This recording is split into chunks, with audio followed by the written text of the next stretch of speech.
a few weeks back. We're now joined by Baylor Director of Athletics, Mack Rhoades, with Craig Smoke and Paul Catalina. I'm David Smoke on 365 Sports. Good afternoon. Thank you so much for your time. So, did Kelvin Sampson have your back? I think so. Kelvin and I had a nice little text exchange after he had been ejected, and even after his press conference, post-game press conference, and I certainly appreciate the friendship I have with him. Is there a reason, though, while you have Scott Drew, he's ejected, then Sampson's ejected, and then last night Bill Self didn't want to watch the end of that game in Lubbock? Is this a trend? Is it like everybody's kind of blowing a gasket here? You know, kind of joked with Scott that this is obviously not the first time he's been a trendsetter in college basketball. We just didn't know that it was going to be, you know, in terms of getting ejected from the game. You know, there's a lot of pressure, you know, when we think about these games, and you know, going back to, you know, what I said, I believe that the Big 12, you know, men's basketball is the best, you know, men's basketball in the country. You know, it is elite. There are no off games. You know, every game is unbelievably competitive.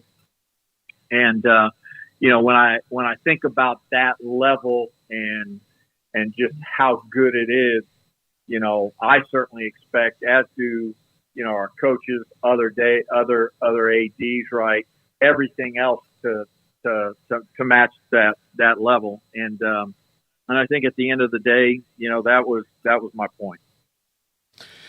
Mack, this is the first year that the Big 12 has evaluated their officials. Do you expect to kind of see more of like what that reaped or how it came out once the season's over, and then maybe there can be some sort of reset and figure out, you know, why the confusion on a lot of this stuff? Well, I think one, you know, again, I made the statement. I think we have some really great officials in our league, and I think, you know, like everything else in college athletics, I think, you know, the officiating piece is evolving, and accountability, and you know, how we maybe, you know, hold them accountable and grade them, et cetera. I think that's just a process that we're all working through. And, you know, I think, you know, our officiating operation, you know, we want it, you know, again, at the same standard that I believe our league's at when I think about, you know, competitiveness. And, you know, I'm always going to support our coaches, our student athletes, and I'm going to stand up for them. And again, we need to continue to grow and be better, you know, in that area. And, you know, I think our commissioner, you know, Brett Yormark, certainly wants the same. And, you know, I think he's certainly challenging just, you know, the officiating operation, you know, to maybe think differently in terms of how we move forward.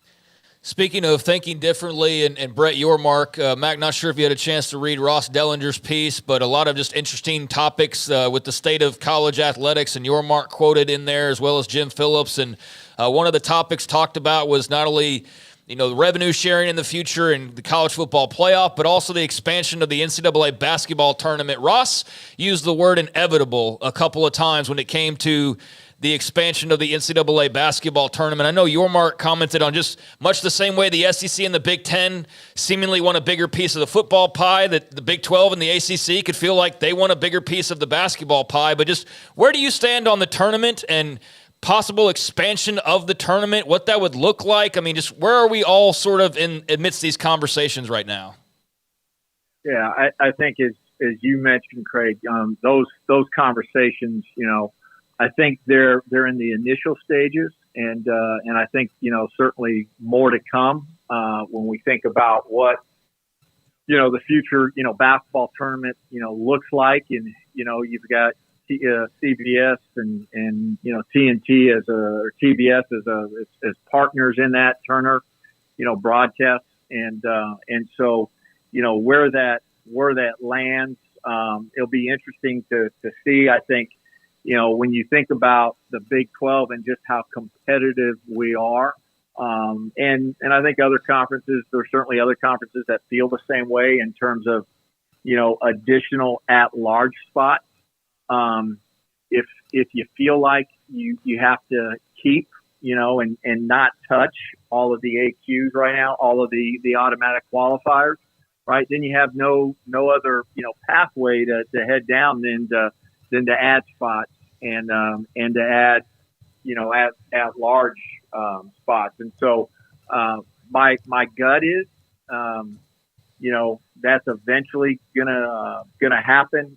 How soon, I'm not sure. And again, those are conversations that are gonna have to be had with certainly the television partners. I think it will be really difficult to take away AQ spots, and so again, not to be repetitive, I think it's going to be really about adding out large and increasing the field from 64 to whatever that may be.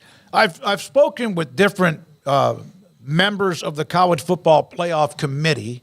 Some have said it was an amazing thing to be a part of. Some of them said it was incredibly stressful, and some said they would never do it again. When they contacted you, did you ever think about saying no? Not really. And I paused just because I think, quite frankly, certainly your initial reaction and emotion is one of, excitement, and you're certainly honored, to have been asked, to be included. I think you think about immediately, or I did, about my current responsibilities and just, the time constraints, and can I continue to still be an effective leader for Baylor athletics? And I've mentioned it before. That's where I'm blessed, with such a great staff, people that I've been able to and fortunate to have surrounded myself with, and when I've been certainly part of the Big 12 and where it's moving and the direction, and the addition or the change in membership, etc. And even when we think about football oversight committee and just the national landscape in terms of where college athletics is headed, I've have a great staff that really has filled in, and I certainly don't think we've lost a step. And so that's a long answer, but I thought about, hey, I want to make sure that if I do this, I can do it at an elite level and still do and serve as the Baylor athletics director at an elite level as well. And I can't do either of those without the great staff that I have. If Baylor's at home on a Saturday, no matter the time, does that affect where you need to be for the playoff committee meetings in Dallas, or is that always maybe Sunday morning and on? Yeah, it's a great question, Smoke. I don't know the answer yet. We're going to have two orientation sessions coming up, one in April and one in August, and I'll meet the new members there, or the committee, and certainly learn more about how the committee operates. Mack, do you feel it's important? And I could throw out a hypothetical, but I think you'd laugh at me and I'd know your answer. But that you have to advocate for the Big 12, for the ACC, for some of the conferences that appear to be maybe don't get as much publicity as the other two, for whatever reason that is. I think that like everybody else. I mean, I think that actions speak louder than words, and when we think about college football, it comes down to how you perform on the field, and so no matter the conference, right? It's your teams and how they perform and how they compete, on the national landscape that really, do the talking. And I think, particularly just wearing my Big 12 hat, we've been fortunate. We've had some teams in the 14, playoff. And when I think about, moving forward, again, speaking, with my Big 12 hat and Baylor hat, right? I think it's going to be up to the Big 12 in terms of, the 12 teams and how many can be ranked in the top 12. And if you have 2 or 3 every year, I think that will speak well in terms of how the Big 12 is respected in football. Mack, when a coach comes to you with an idea, that doesn't mean you have to approve or agree with all of them. But when Dave Aranda, and I'm expecting that he's the one that approached you about Gary Patterson, who has a pretty heated rivalry with Baylor, joining the Baylor football staff, what was your reaction? It was certainly one, that I listened, and I knew that, Dave had, been contemplating, somebody, outside our program that, maybe somebody that had, years of experience and had been through, a lot of battles, a lot of wars, had a lot of scars, just to be a resource and be another mind that he could rely on. And, I do think that Coach Patterson, he has an elite coaching mind and certainly has a ton of experience. One of the things that, I thought about, prior to this was just, when you think about Dave Aranda, head coach, and then also, calling the defense and, running the defense, calling the defense. There are not many that have done that. And quite frankly, the last one to do it really, really well, was Coach Patterson. And so, I think, that was certainly obvious. And then, I know that Dave and his friendship goes back, for many, many years. And, I also know, and this was prior to any of this conversation, this goes back 2 and 3 years ago that Coach Patterson has great respect for Dave Aranda and how he does it, who he is, and how he does it. And I think that Coach Patterson is extremely genuine when he says he wants to help and be a resource for Dave. And so he'll serve as what we call a senior consultant, and he'll work on opponent preparation and self scouting of our offense and defense. And I've had several others. Well, hey, what about game day, and what will that look like? And I think Dave certainly has given that a lot of thought, and I think he continues to do so. And I think Dave in the future will speak more about that in detail. One more thing on him. Okay, I'm sorry. No, and I think the other thing too is just when you think about Coach Patterson, a defensive guy, just I want to be clear that Dave is going to be running Dave's defense. And I think where Coach Patterson can be really helpful. He's an extremely creative mind. And just another set of eyes. I mentioned the bit of rivalry, and you know all about it. You weren't here for a lot of it, but you know all about it. And of course, TCU's had a really good record against Baylor, no matter who the coach has been. But did you discuss with Gary Patterson how many Baylor fans he needs to unblock before he arrives in Waco on Twitter? Well, here's what I said. I mean, we certainly went into this and gave a lot of thought, right? Certainly, thought about, how would our former players that were right in the thick and heat of that rivalry, how would they react? And, I had an opportunity to visit with a couple, and they were extremely supportive. And certainly had some other conversation with some appropriate people, just thinking about, bringing Coach Patterson, on board, and they were certainly extremely supportive. So, I think Coach Patterson is a smart man, and I don't think he needs any of my counsel when it comes to his social media account. All right, you are on the College Football Playoff Committee, or will be. Today, Nicole Auerbach, Ross Dellinger, there's a lot of stories that are out there. But one of the stories that came out this afternoon was that the ESPN, it's tentative, it's not official, but somewhere in the neighborhood of nearly $8 billion over 6 years with the College Football Playoff agreement with ESPN, based on ironing out some other things along the way. There were thoughts that this thing could get much more than that. That's a lot of money, but a higher number than that.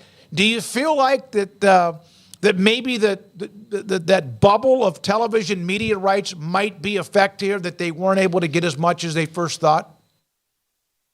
Well, I'm going to speak about it in two ways, and I'm not trying to deflect, but I know that Bill Hancock really declined any comment, and so I'm not going to speak to the CFP contract in general, but I do think that we're in this time right now, and it happened right when we think about the Pac-12, where just the TV media partners are certainly being really careful, and it feels like there's a bit of a ceiling right now, and we certainly read about some of those TV media partners and some of the layoffs they've had to endure and go through. And so I think, that's where we are as an industry. And, I'm not sure anybody can predict what that will look like in the next, 6 years, 10 years. But it certainly, I think impacted our industry, in totality here in the at least last, the last 12 months. Baylor Director of Athletics, Mack Rhoades, with us on 365 Sports. There's so much going on outside of just games, but you have a game tonight, Oklahoma. The Big 12 men's basketball is a battering ram. We have mentioned that many times. How do you feel like Scott and his team have kind of managed the landmines of this conference? Yeah, I think that, Scott has said it, a couple times. You better have a short memory in this league, and you have a tough one like we did, in Lawrence. Man, you've got to pick yourself right off the mat and be ready to play the next one and not let it bleed into that next one. And so I think Scott and his staff have done a great job navigating this entire season, and a roster with several new faces, and I think that's going to be the challenge just of coaching in general when we think about the future of college athletics, and we think about where we are today, and are you going to be able to transfer multiple times without sitting out, and so how a coach is able to get a team and have a roster of new faces to come together and face the challenges of a really brutal schedule like we've had. And so I think Scott's he's done a terrific job, and I think we haven't seen this team right now play its best basketball, and I think that's what's really exciting about this team. I think our best basketball is still ahead of us. Last thing, the women's team had a great start. One of the last unbeaten teams. They've hit kind of again, the conference is deeper with what Kansas State, Oklahoma, who they have next, and obviously Texas got them in Waco. How has Nikki, and I haven't been able to talk to her in a couple of weeks because we were out last week in Vegas with the Super Bowl, but how has she handled some of this adversity? Yeah, she's, for those that don't know Nikki, she is an ultimate competitor, right? Very much, like Scott. And mascot like her. And so, she certainly, when you lose, it's hard and it's not a lot of fun, but, she's right back at it and trying to figure out, where our weaknesses are and how do we attack and how do we get better. And, we've had some individuals on the team right now that just haven't, for a variety of reasons, played their best basketball. And I think, when maybe one of them, is going through that period of time, you can navigate through. But when you have two or three, at the same time, that's really hard. And I think, Nikki and again, the staff have done a tremendous job, in terms of just pushing through that. That was a really, hard loss at BYU and then, found a way to come back and beat a ranked, West Virginia team. And, we'll look forward to playing, at Oklahoma, on Valentine's Day and, hopefully can get a win on the road. All right. I brought up Gary Patterson, but Mark Scott, Weston Glazer, Kyle Siegler, the Ravens defensive coordinator's brother as a GA. Dave has not, Patterson gets all the attention, but there's been a lot of others. Scott with special teams is really, really good at what he does. There's a lot of things added to what he had when everything ended last year. How do you feel like he has directed or maneuvered throughout the offseason since 3-9? Yeah, I think that, we certainly talked about, this plan that Dave put together and certainly, presented. And, it wasn't just about putting together a plan. It was about, executing it. And I think Dave has done everything he said he was going to do.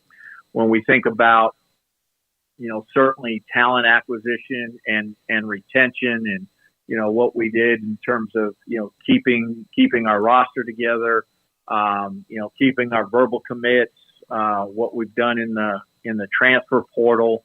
I think he's, certainly Dave and the staff have done a tremendous job. The coaches, the on-field coaches, which we've already talked about in previous shows, but, just thinking about, the three on-field coaches who, have been a head coach or a coordinator. When you think about Jared Anderson and Cap and Spavital, Jake, and then, to add clearly an elite recruiter in Keenan Hall. And then, you mentioned, our quality control and our graduate assistants and, the four quality control that we added, those have all been, former accountable coaches, so, you could, possibly say that they're even overqualified. So I think Dave has executed all of that at an elite level. And, we've got to have a great off season, a great spring. And then, we've got to have a great fall and it, needs to all translate into W's on the field. Thank you, Mac. Appreciate your time. Great to catch up. Mack Rhoades, Baylor's Director of Athletics, with us on 365 Sports, on him being named to the college